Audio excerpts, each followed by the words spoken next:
Hello friends, कैसे हैं आप सभी। Welcome to the channel. So today we are going to start हमारा थर्ड टेस्ट एनसीईआरटी की साइंस की सीरीज़ का। क्लास 6 से लेके क्लास 9 तक के क्वेश्चंस को हम ऑलरेडी कवर कर चुके हैं एंड इस क्लास में we will cover all the questions of class 9th and class 10th। So आज के इस वीडियो के बाद हमारे क्लास 6 से लेके 10 तक की एनसीईआरटी के सारे क्वेश्चंस कंप्लीट हो जाएंगे। नाउ तरीका हमारा सेम रहने वाला है। I will first read the question and then I will provide you the explanation and some extra points. तो अगर आपने पढ़ा है तो you can revise through this video series, और अगर आपने नहीं पढ़ा है तो then you can just make notes, ठीक है, जो आपके लिए बहुत बेनिफिशियल होगा। In addition to this I will also ask some extra questions जिसका कि जवाब आप मुझे कमेंट सेक्शन में दे सकते हैं। Now these questions are good for yourself. अगर आप जवाब देते हो तो it will help you to actively recall things and exam के टाइम पे आपको बहुत ज़्यादा हेल्प होगी इससे। Now let us start with the first question. The first question is consider the following statement. And इसका ना कीवर्ड आप क्वेश्चन का ज़रूर पढ़ा करो। जैसे कि इस क्वेश्चन में we will have to tell which of the statement is false. Correct statement हमसे नहीं पूछा है, हमसे पूछा है कि फॉल्स स्टेटमेंट कौन सा है। Now work done in the direction of the force is negative. Work done in the opposite direction of the force is negative and the work is never negative. Now अगर मैं work की बात करूँ तो work का क्या मतलब होता है।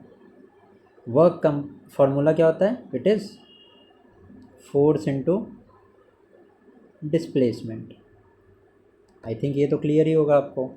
अब जिस डायरेक्शन में फोर्स अप्लाई हो रहा है अगर उसी डायरेक्शन में वर्क किया जाए तो जो चेंज होगा वो पॉजिटिव होगा।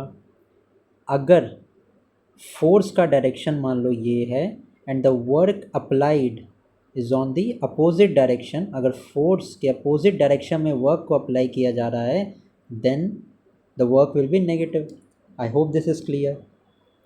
अब इसमें हमारे थर्ड स्टेटमेंट में देखो क्या बोला है, वर्क इज़ नेवर नेगेटिव। अभी हमने देखा कि into the direction of force अगर होगा तो वर्क विल बी पॉजिटिव। अगर अपोजिट फोर्स के डायरेक्शन के अपोजिट अगर वर्क होगा देन वर्क इज़ नेगेटिव।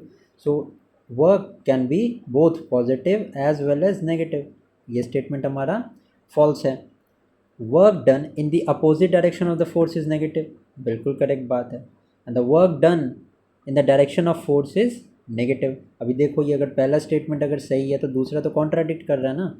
लेकिन अपोजिट डायरेक्शन में अगर कोई फोर्स के अपोजिट डायरेक्शन में कोई वर्क हो रहा होगा देन इट इज़ नेगेटिव, ठीक है। In the direction of force positive होता है, नेगेटिव नहीं। That is why 1 and 3 B हमारा करेक्ट आंसर होगा यहाँ पे। Now the second question is we have to match the following. Now what is work,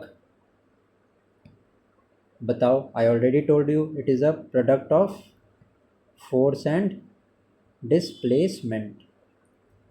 तो ए का तो 2 होगा हमारा। अब देखते हैं, लेट्स सी ए का 2 कौन से ऑप्शन में है। ए का 2 हमारे 2 ऑप्शन में है। Then next is kinetic energy, ठीक है। What is kinetic energy, what is potential energy and what is power. So let me tell you something about the kinetic energy. Kinetic energy क्या होती है, this is the energy that is possessed in any object due to its motion. अगर motion की वजह से कोई भी energy अगर उस ऑब्जेक्ट में है that is known as kinetic energy. Let me give you some examples of this. The first one, एक स्पीडिंग बुलेट मोशन में है, it has kinetic energy of its own. Walking person, इसमें भी हमारी काइनेटिक एनर्जी होगी। River flowing, अगर एक river flow कर रही है एट ए यूनिफॉर्म स्पीड, ठीक है। These are the examples of kinetic energy.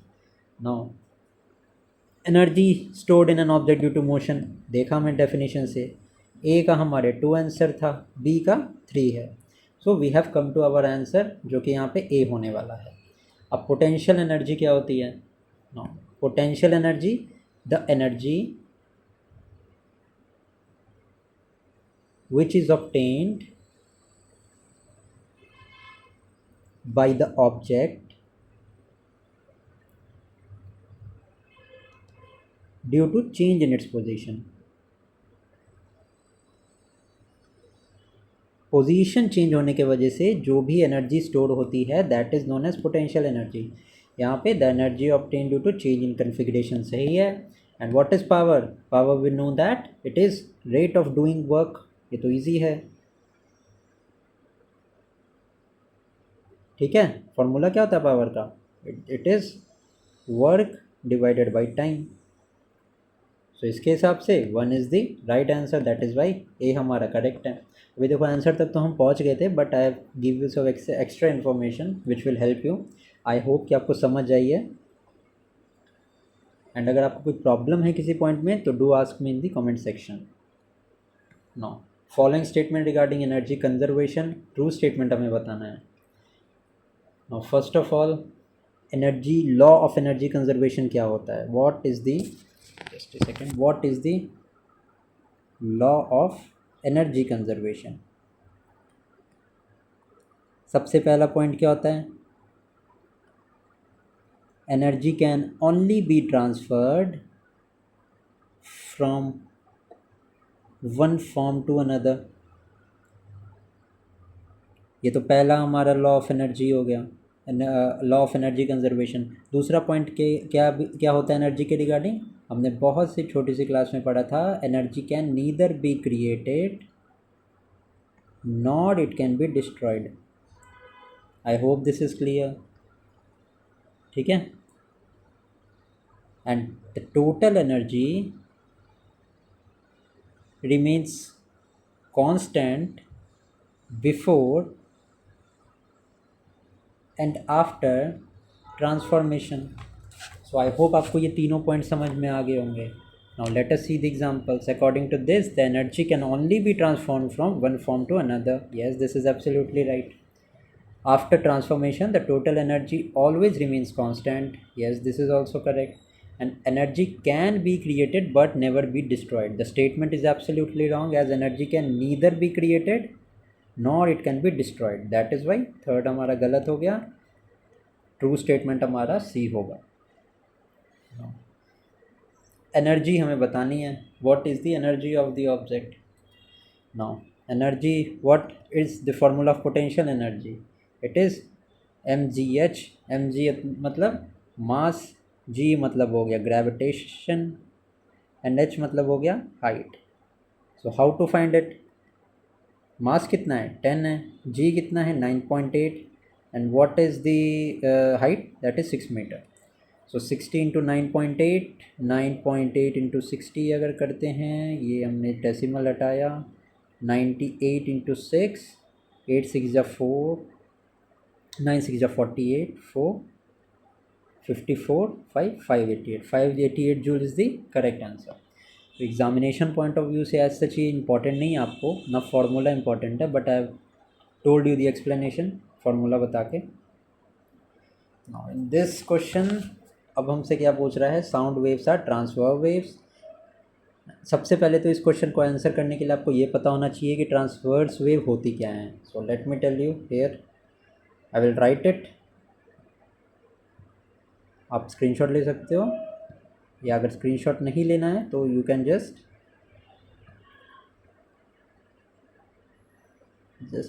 Let me adjust this. हाँ, ओके।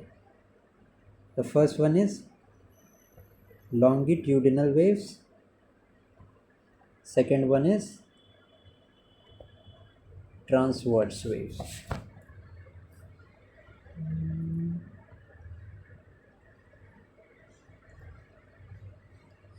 ठीक है, चलो अब लॉन्गिट्यूडनल वेव्स क्या होती हैं? देखो लॉन्गिट्यूडनल वेव्स का जो ऐसा फॉर्मेशन होता है ना, it is like this. Let me tell you, ये मान लो ऐसे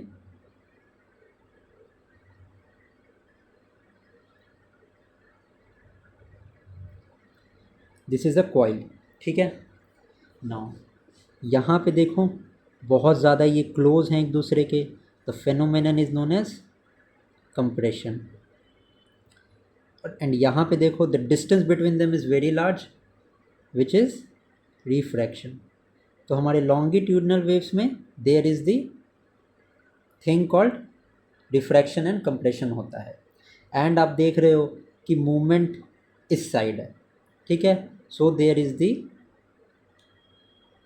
हॉरिजॉन्टल मूवमेंट, हॉरिजॉन्टल मूवमेंट्स के बाद हमने देखा there is movement in one direction, एक डायरेक्शन में होता है मूवमेंट, ठीक है। अगर आपने ज्योग्राफी की मेरी सीरीज़ देखी है उसमें मैंने आपको बताया था पी वेव्स के बारे में। So P waves are the example of this longitudinal waves, ठीक है।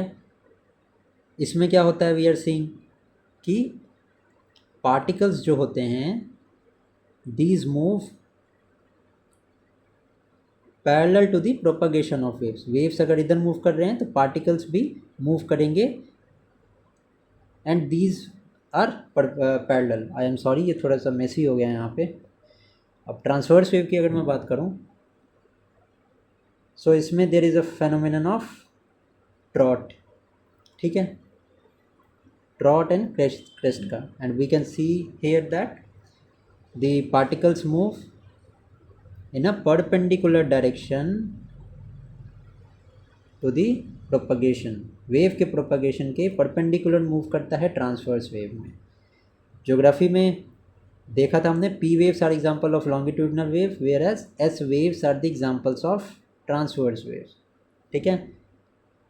यहाँ पे जैसे वन डायरेक्शन में मूव करती है, यहाँ पे दो डायरेक्शन में मूव कर सकती है, टू डायमेंशनल होती है।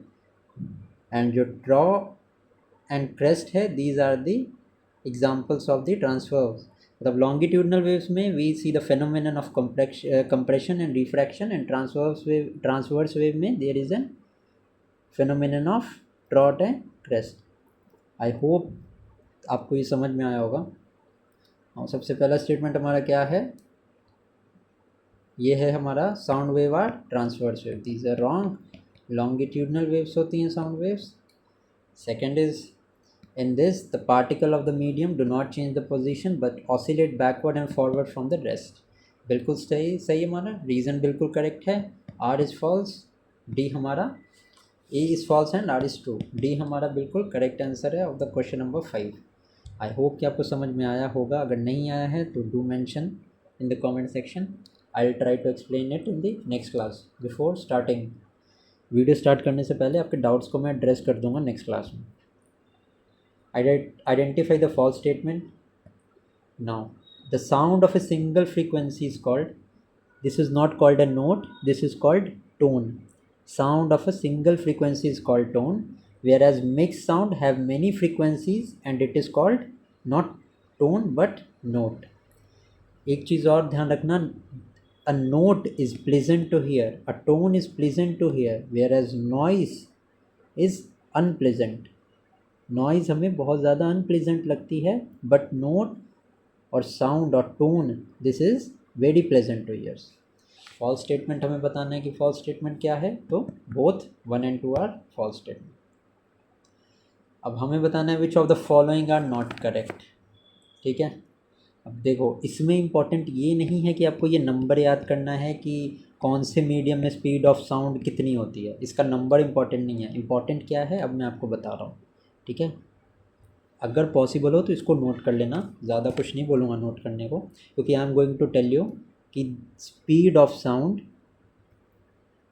अगर मैं स्पीड ऑफ साउंड की बात करूँ अभी मैं आपको बताने वाला हूँ कि सॉलिड, लिक्विड एंड गैसेस, इन तीनों मीडियम में सबसे ज़्यादा स्पीड ऑफ साउंड किस में होती है, हाईएस्ट किस में होती है एंड देन लोएस्ट किस में होती है, ठीक है। अब starting with solid first, solid से स्टार्ट करते हैं। सॉलिड की अगर मैं बात करूँ, अगर हाईएस्ट मैं बोलूँ sound speed of sound highest कौन से सॉलिड में होती है, इट इज़ एल्युमिनियम। लोएस्ट की मैं बात करूँ तो flint gas, flint glass, I am sorry. Second, अगर मैं लिक्विड की बात करूँ तो लिक्विड में एच मतलब हाईएस्ट समझ लेना, लिक्विड में highest there is water. Water कौन सा, marine water, that is sea water, इसमें हाईएस्ट होगी due to presence of salt. And then अगर लोएस्ट की मैं बात करूँ लिक्विड में, that is methane, just a second, methane में लोएस्ट होती है। अब हम देखते हैं गैस, अगर मैं गैस की बात करूँ, गैस में highest sound is in hydrogen. And अब मैं अगर लोएस्ट की बात करूँ it is in sulphur dioxide. I hope this is clear. अगर मैं नॉट करेक्ट स्टेटमेंट की यहाँ पे बात करूँ तो फ्लिंट ग्लास 4700 ये इसकी स्पीड नहीं होती है, बाकी सब करेक्टली मैच्ड है। अगर मैं फ्लिंट ग्लास की बात करूँ तो फ्लिंट ग्लास में 3980 is the right figure, but figure आपको याद नहीं करना है, आपको बस समझना है ये जो मैंने यहाँ पे बताया है, इसको नोट डाउन कर लेना या स्क्रीनशॉट ले लेना, it is going to help you. I know थोड़ी सी राइटिंग खराब है मेरी, बट ले सकते हो स्क्रीनशॉट। हाँ, why at the roofs of the concert hall and cinema hall are made curve. क्यों कॉन्सर्ट हॉल में इंसान क्यों जाता है? साउंड को सुनने जाता है, म्यूज़िक सुनने जाता है। अभी जो म्यूज़िक गा रहे हैं वहाँ पे या जो ऑर्गेनाइज़र है उनका मोटिव क्या होता है कि सबका एक्सपीरियंस अच्छा हो, मतलब क्या, साउंड म्यूज़िक सबको अच्छे से सुनाई दे। तो प्रोबेबल रीजंस क्या हो सकते हैं? Only a few part of the hall, क्या ये लॉजिकल है? बिल्कुल भी लॉजिकल नहीं है। Can reach all the parts of the hall, बिल्कुल सही है, स्टेटमेंट सही है। Sound can not be reflected, अगर ये आंसर होता तो बताओ, अगर साउंड रिफ्लेक्ट ही नहीं होगी तो सुनाई कैसे देगी? ये भी स्टेटमेंट गलत है। The hall look beautiful, beautiful का क्या ही मतलब बनता है यहाँ पे? साइंस पढ़ रहे हैं हम, होम साइंस नहीं। इसीलिए स्टेटमेंट का कोई रेलिवेंस ही नहीं है। लॉजिक के भी हिसाब से क्वेश्चन, अगर किसी ने ये आंसर सोचा भी है ना कि इसका आंसर मुझे डी लग रहा है, तो मतलब मैं क्या ही बोलूँ फिर। बी इसका करेक्ट आंसर है। Let's move to the next question, question number 9। So 9th question में क्या है, चलो देखते हैं। Who among the following can hear sound up to 25 kilo hertz. Up to, अब देखो यहाँ पे आता है एक अलग सा concept, let me tell you about this. ठीक है, एक बेसिक चीज़ तो आपको पता होगी, बट अभी I am going to tell you the differentiation. ठीक है, अभी मैं डिफरेंशिएशन बताता हूँ आपको। अब नॉर्मल ह्यूमन की अगर हियरिंग रेंज की बात करूँ, मैं नॉर्मल ह्यूमंस की बात कर रहा हूँ अभी। ठीक है, वी ऑल नो दैट, बहुत ईजी भी है, 20 hertz to 20,000 hertz is the capacity of normal human ears. 20,000 hertz को हम 20 किलो हर्ट्स भी लिख सकते हैं। This is the audible range of a normal human. लेकिन क्या आपने सोचा है कि अगर कोई साउंड 20 हर्ट्स से कम है तो उसको हम क्या बोलते हैं? अगर किसी साउंड की अगर फ्रीक्वेंसी 20 हर्ट्स से कम है तो that sound is inaudible, it is a inaudible sound. ठीक है, इस इनऑडिबल साउंड का दूसरा नाम होता है इंफ्रासाउंड्स। ठीक है, अब लो इंफ्रासाउंड्स का एग्जांपल्स क्या होता है? एग्जांपल होता है अर्थक्वेक आने से पहले जो साउंड्स आती हैं वो नॉर्मल ह्यूमन को सुनाई नहीं देती हैं। ठीक है, but these type of inaudible sounds हमने सुना है कि कुछ एनिमल्स को पहले पता चल जाता है। ऐसा नहीं है कि वो कुछ मिस्टीरियस चीज़ है, this is science, this is purely science. अभी अर्थक्वेक की साउंड्स होती हैं that is less than 20 hertz. ठीक है, that is why it is inaudible to a normal human being, but some of the animals can hear the sounds which are less than 20 hertz. The name of the elephants, the name of the examples are, whales को सुनाई देता है, and there is elephants, elephants को सुनाई देता है। ठीक है, तो these two can hear the sounds. Now let's come to the sound. हमने लेस देन 20 हर्ट्स का तो देख लिया एग्जांपल। 20 हर्ट्स से 20,000 हर्ट्स की इंसान तो की आवाज़ तो इंसान को सुनाई देती है। Now what if the sound is more than 20,000 hertz, what it is actually called? So these types of sound are called ultrasonic, ultrasonic sounds. ये भी इंसान को सुनाई नहीं देती है, तो सुनाई किनको देती है? These ultrasonic sounds are produced by dolphins, it is produced by bats, it is produced by porpoise। I hope कि ये कंसेप्ट आपको साउंड का समझ में आ गया होगा। ठीक है, नाउ यहाँ से मुझे दो चीज़ें बहुत इंपॉर्टेंट दिख रही हैं, एक तो एलिफेंट दिख रहा है, तो दूसरा मुझे दिख रहा है डॉल्फिन। अब थोड़ा सा ना इन्वायरमेंट का पार्ट यहाँ पे ऐड करते हैं, क्योंकि ये बहुत ज़्यादा एग्जाम्स में आता है आजकल। Project elephant was launched in the year 1992, सबसे पहली चीज़ याद रखना। दूसरी, there are two varieties mainly जो क्वेश्चन से पूछा जाता है। One, there is Asiatic elephant, Asian elephants, and second one, there is African elephants. ठीक है, IUCN is an organisation which maintains a book known as red book, जिसमें कि सब सारे स्पीसीज़ की, प्लांट एंड एनिमल स्पीसीज़ की condition कि वो वल्नरेबल हैं, वो इजीली अवेलेबल हैं या क्रिटिकली इंडेंजर्ड है, ये सारी वो मेंटेन करती है।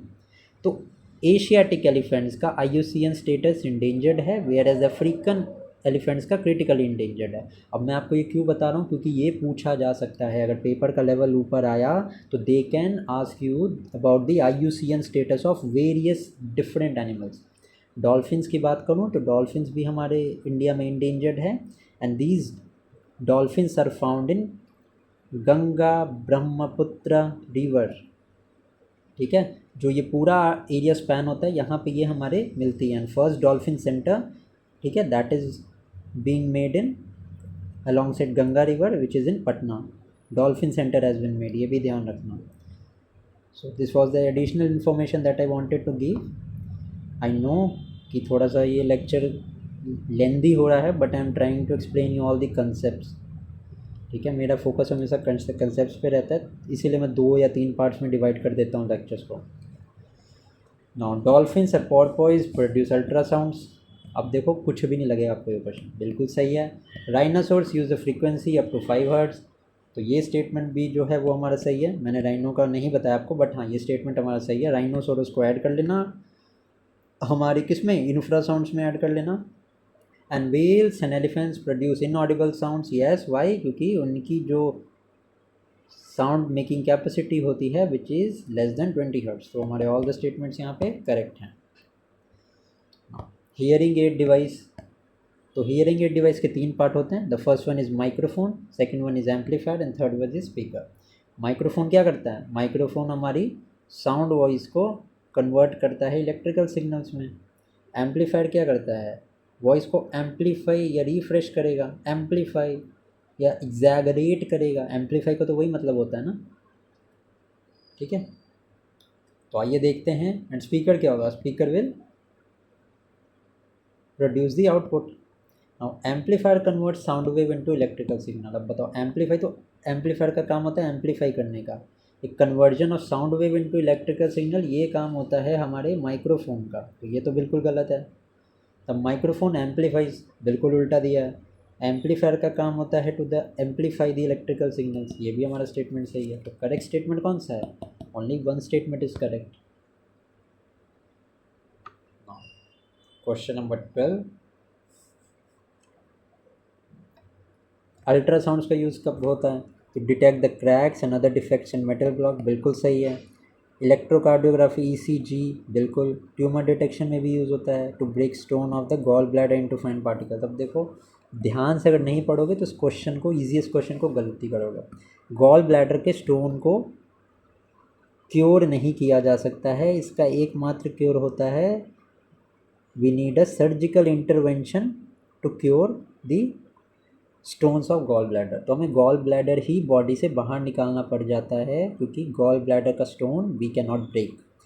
तो ultrasounds are use to break the stones, yes this is true, but stones of kidney not gall bladder. That is why 4th हमारा गलत है यहाँ पे। करेक्ट आंसर 1 2 3 होगा। This is what we called read between the lines, ठीक है, एकदम बीच में लाइन के पढ़ो क्या लिखा है। Now question number 13, green manure is rich in which of the following? So the green manure is rich in nitrogen and phosphorus. B is the right answer. Now चलो थोड़ा सा तेज़ पढ़ते हैं, क्योंकि एक्सप्लेनेशन पार्ट ज़्यादा थोड़ा लंबा हो गया। I try to cover 30 question करूँगा, कोशिश करूँगा 30 मिनट्स में कर लूँ। Weeds, what are weed, example of weed, what is weed, it is an unwanted plant. Unwanted plant जब कहाँ आ जाता है, कल्टीवेबल एरिया, जहाँ कल्टीवेशन होती है, कल्टीवेबल एरिया में जब अनवांटेड प्लांट आ जाता है, this is known as weed. And what is the example of weed, तो यहाँ पे जितने भी हमारे ऑप्शन दिए हैं, this all are the examples of weed. hen rearing is done for eggs, poultry farming, बिल्कुल करेक्ट है। And broilers are reared for meat, बिल्कुल जेनेरिक स्टेटमेंट है, बिल्कुल none of the statement is यहाँ पे गलत। फॉल्स स्टेटमेंट पूछा है तो सॉरी, सी नहीं, डी आंसर होगा, क्योंकि दोनों के दोनों स्टेटमेंट आर करेक्ट, फॉल्स कोई भी नहीं है। Why do walls become shiny after the 2-3 days of white washing? तो क्यों? क्योंकि द लेयर इज फॉर्म। कौन सी लेयर फॉर्म होती है? It is due to calcium carbonate. White washing के लिए यूज़ क्या होता है? स्लेक्ड लाइम यूज़ होता है, वी ऑल नो। ठीक है, तो जब कैल्शियम हाइड्रोक्साइड रिएक्ट करता है CO2 के साथ, then calcium carbonate is form. एंड कैल्शियम कार्बोनेट का दूसरा नाम क्या है? मार्बल ही तो होता है, ये भी ध्यान रखना। ये हमारा करेक्ट आंसर है। Now which is not an example of exothermic reaction. Now अब एक्सोथर्मिक का एग्जाम्पल समझने के लिए सबसे पहले तो हमें कुछ टाइप के रिएक्शंस होते हैं, एक्सोथर्मिक और एंडोथर्मिक। इसमें बेसिक डिफरेंस तो पहले समझना पड़ेगा, तभी तो हम ये समझ पाएंगे ना कि सही क्या है। तो let us see what is exothermic reaction and then we will say endothermic. अब देखो ये कंसेप्चुअल पार्ट है। अब यहाँ पे अगर आप चाहोगे कि मैं जल्दी ख़त्म कर दूँ तो वो मैं कर नहीं सकता, क्योंकि आई डोंट नो कौन किस हिसाब से पढ़ रहा है या किसने कितना पढ़ा है, but I have to explain the explanation part, at least conceptual part I have to explain, so spare me for that. now exothermic reaction कैसा रिएक्शन होता है? ठीक है, it is a type of reaction जिसमें product तो form होता ही है, there is some product, but product के साथ देयर इज़ एक्सपेंशन। मतलब जो बाहर की साइड जब वो रिएक्शन होता है तो then there is expansion. Expansion के टाइम क्या फॉर्म होता है? या तो हीट फॉर्म होती है, या इलेक्ट्रिसिटी फॉर्म हो सकती है, या साउंड फॉर्म हो सकती है, या लाइट फॉर्म हो सकती है। these types of reaction releases energy and energy जो रिलीज़ होती है इन चारों में से कुछ भी चीज़ के फॉर्म में एनर्जी रिलीज़ हो सकती है। फॉर एग्ज़ाम्पल, अगर एग्ज़ाम्पल की मैं बात करूं तो कंबशन ऑफ नेचुरल गैस। अगर नेचुरल गैस जलती है तो हीट के साथ क्या फॉर्म होता है? हीट के साथ हीट तो फॉर्म होती है, साथ में CO2। कंबशन कितना होता है? कितने तरह के पॉल्यूटेंट्स निकलते हैं? Other example is respiration. This is an example of exothermic reaction. वहीं मैं एंडोथर्मिक की बात करूं तो जैसे ये एनर्जी रिलीज़ करता है एक्सोथर्मिक में, the energy is absorbed in the form of heat. जैसे हमने देखा यहाँ पे एनर्जी रिलीज़ होने के डिफरेंट पॉइंट्स हो सकते हैं, या तो हीट के फॉर्म में, इलेक्ट्रिसिटी के फॉर्म में, साउंड के फॉर्म में, या लाइट के फॉर्म में। एंडोथर्मिक में एनर्जी एब्जॉर्ब होती है only in the form of heat. ठीक है, नाउ एग्जाम्पल्स क्या हो सकता है? Melting of ice. Melting of ice can be an example, evaporation can be example, cooking can be example, then photosynthesis can also be an example of endothermic reaction. So I hope this is clear to you now. So why do walls become shiny after? ये तो हो गया था exothermic reaction. Yes, examples of respiration we know is an example. Making of compost from vegetable, yes. And melting of ice, no, it is an example of endothermic reaction. सो यहाँ पे हमारा C is the correct answer. ठीक है, not an पूछा है तो हमारा C यहाँ पे करेक्ट आंसर होगा। करेक्ट स्टेटमेंट है, ऑक्सीडेशन है, रिडक्शन है, hydrogen is lost during the reaction.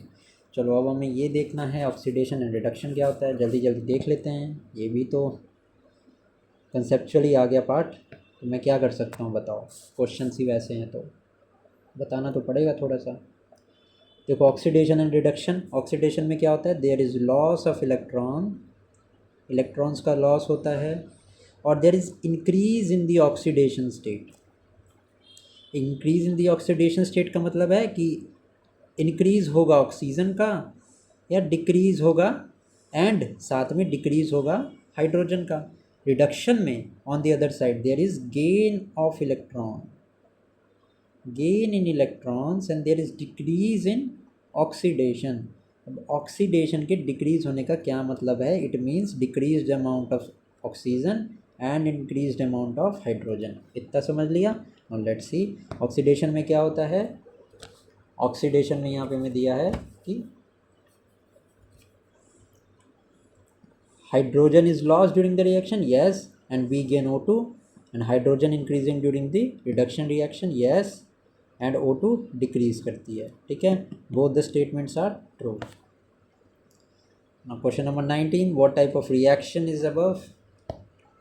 ठीक है, अब देखो नाम से देख लेते हैं, यहीं पे देख लेते हैं कैसे क्या होता है। कॉम्बिनेशन रिएक्शन कौन सा रिएक्शन होता है? This is a reaction in which two और more substance combine to form a new substance. Double displacement reaction क्या होता है? Two different atoms are exchange, दो डिफरेंट एटम एक्सचेंज हो रहे हैं। डिस्प्लेसमेंट में क्या होता है? One atom is exchanged. Decomposition reaction में क्या होता है? सिंगल सब्सटेंस डिसइंटीग्रेट होता है टू गिव टू और मोर सब्सटेंस। ठीक है, यहाँ पे देखो जिंक है, कॉपर है, रिप्लेस यहाँ पे क्या हुआ है? जिंक से कॉपर ही तो हुआ है। एक का डिस्प्लेसमेंट हो रहा है। अगर एक से ज़्यादा कंपाउंड का डिस्प्लेसमेंट होता we would called it an double displacement reaction. लेकिन यहाँ पे तो एक ही एटम का डिफ्रेंसिएशन हो रहा है ना, एक ही मॉलिक्यूल का डिस्प्लेसमेंट हो रहा है। That is why this reaction is called displacement reaction. I hope in layman terms you have understood. बहुत ज़्यादा साइंस की लैंग्वेज में मैं नहीं जा रहा हूँ क्योंकि मुझे वो खुद भी नहीं आती। ठीक है, we are studying year for competitive exams, कोई IIT PhD तो करने बैठे नहीं हैं। तो जितना लेमन तरीके से हो सकता था मैंने बताया। अगर कोई ऐसा दे दिया आपको, कोई रिएक्शन दे दिया और आपको बताना है कौन सा रिएक्शन है, तो मेरे हिसाब से जो भी लेमन लैंग्वेज में आपको बताया मैंने, उससे आप आइडेंटिफाई कर सकते हो। I hope so. 20th question है, which of the following is not a natural indicator. तो भैया नेचुरल इंडिकेटर मैंने पिछले लेक्चर में भी बताया था आपको। नेचुरल इंडिकेटर कौन से होते हैं? नेचुरल इंडिकेटर्स होते हैं टिमरिक, हाइड्रा, पेटूनिया, जेरेनियम, ये सारे नेचुरल इंडिकेटर होते हैं। नॉन नेचुरल इंडिकेटर कौन से होते हैं या सिंथेटिक अगर मैं बात करूं, सिंथेटिक होता है मिथाइल ऑरेंज। इसके अलावा और क्या होता है सिंथेटिक? It is फेनोफेथिलीन। ठीक है, जो कि एसिडिक होने के बाद कलरलेस हो जाता है। ये ध्यान होगा आपको, अगर आपने मेरी पहला टेस्ट देखा होगा तो उस पर मैंने ये क्लियरली बताया है आपको। और लिटमस पेपर किस कलर का होता है? एडिशनल इन्फॉर्मेशन देख लो, ये पर्पल कलर का होता है। हम रिट्रीव कहाँ से करते हैं? लाइचन प्लांट से करते हैं। और जब ये लिटमस पेपर ना ही एसिडिक हो, ना इधर it is acidic nor it is basic, तो उसका कलर पर्पल हो जाता है। And litmus paper turns red when it is acidic and turns blue when it is the solution is basic. So I hope ये clear है आपको। तो यहाँ पे नॉट ए नेचुरल इंडिकेटर मतलब सिंथेटिक इंडिकेटर कौन सा है? It is methyl orange. No यहाँ पे हमें मैच करना है the gastric juices we have to match. अभी मुझे बताओ, pH वैल्यू न्यूट्रल की 7 होती है। If it is less then 7 the solution is acidic, and if it is more then 7 it is a basic solution.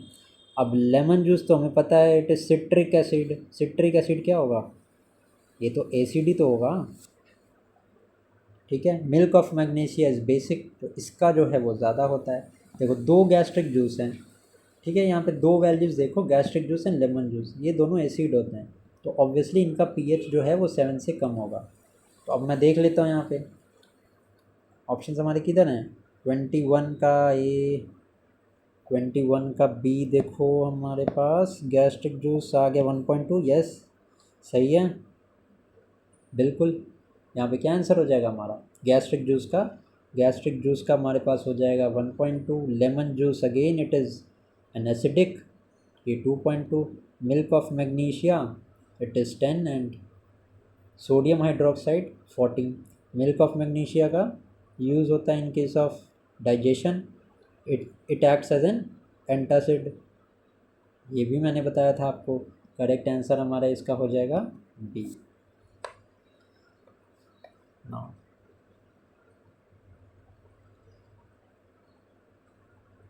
Next is our body functions at a pH range of 7.0 to 7.8.